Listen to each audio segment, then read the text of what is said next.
Yeah, I learned so much from your movie, and something I sensed from you, and I'd like to quote you from one of your YouTube videos, because I think there's this important message you have about craftsmanship in general and about Japanese culture in general.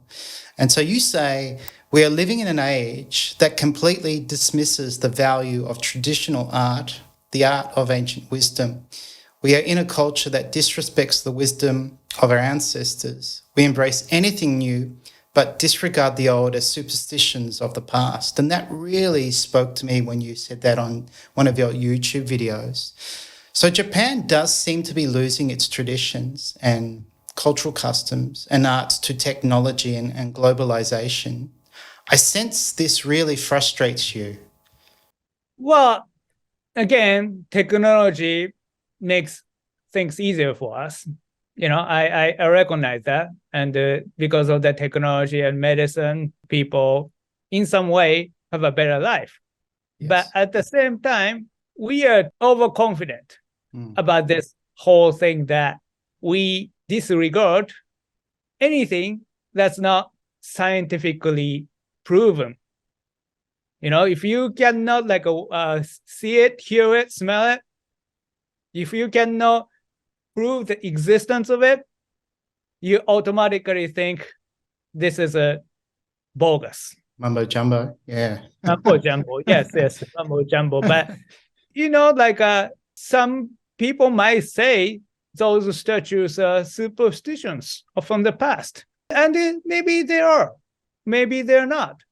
But what they don't understand is those statues are guidance for us to live in a way we can have a more grounded life.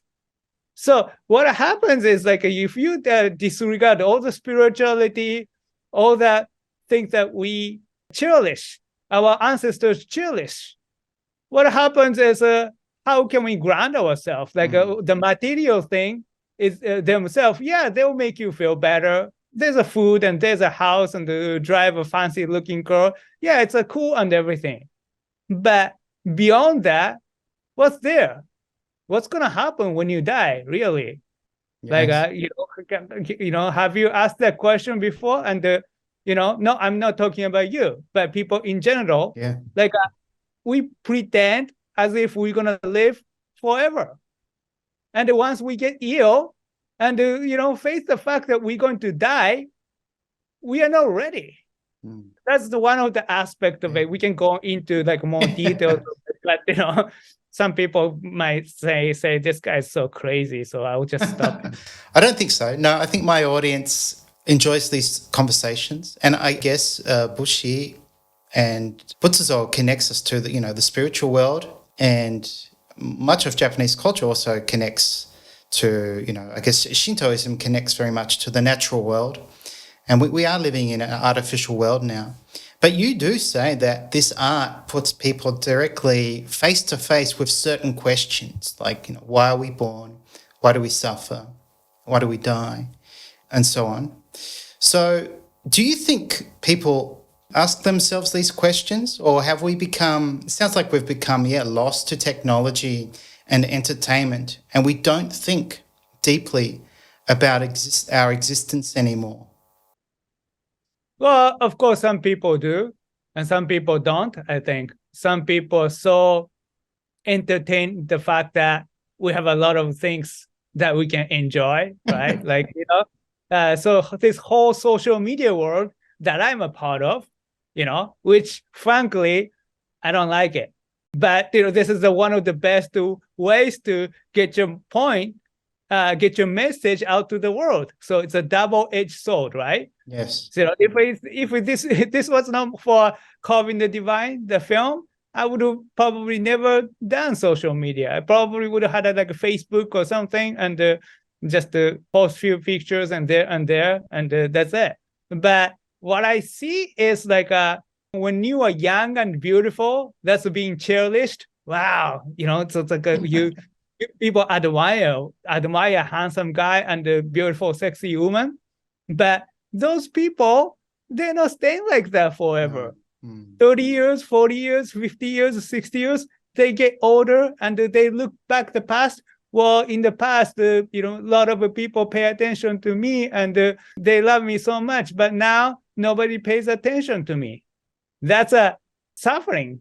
Yeah. The dukkha, Buddhism Dukkha, say. Yeah. So many different things that we don't pay attention to, or we try to avoid talking about it. Yeah. It's actually the important issue. So, some people, one of my best friends became a cancer, and he suffered from it for 3 years and finally passed away last year. And, he must have gone through such a difficult time.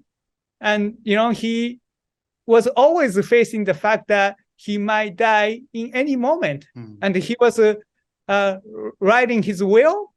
I don't know if he ever finished his will or not, but he's always constantly faced with the fact that he will die.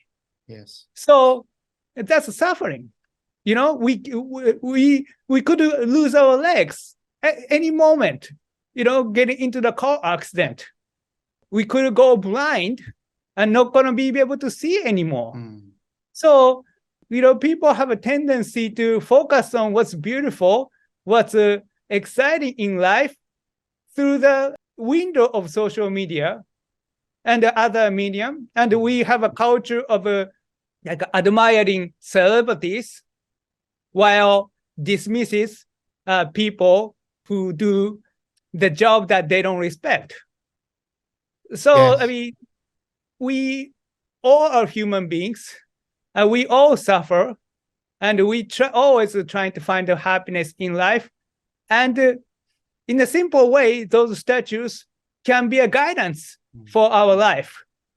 So that's one of the reasons those statues are very important, and those statues are there in Japan 1,400 years, because they try to answer these eternal questions. I think why we are born, why we suffer, when we die, how can we overcome the suffering of life?